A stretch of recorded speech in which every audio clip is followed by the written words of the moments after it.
understand my story, and I think a lot of people, a lot of Liberians can relate to this story. So my mother come from a very prominent family, and the last name is Boo.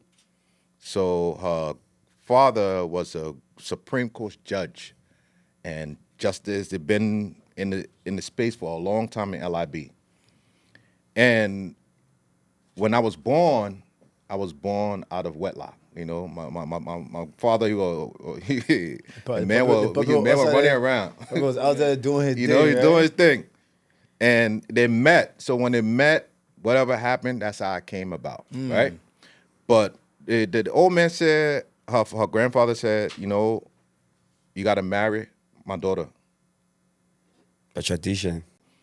So the conversation that they had, it was about, okay, listen, I understand my son created this, but let's make a deal. My son will go to America, let him start his college, and I promise you, after 1 year, he will come back, he will marry your daughter, right? The old man said no. My grandfather, and my mom said no. They got to get married now. So court your They said, man, you know how Liberian people, the man said no, lay law down, said they got to get married now. Nah, for real. So, and let me just preface, I mean, my dad may see this, but this is a story I heard. This is a story I heard, right?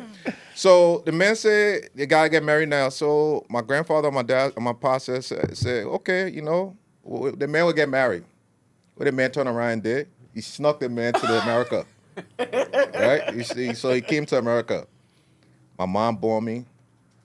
My grandfather on my mother's side said, you're not in this house. So she was outcast.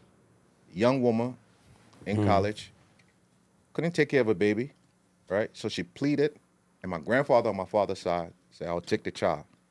So I was raised by my grandfather, right? So I'll go back to say I didn't really know my mother, right?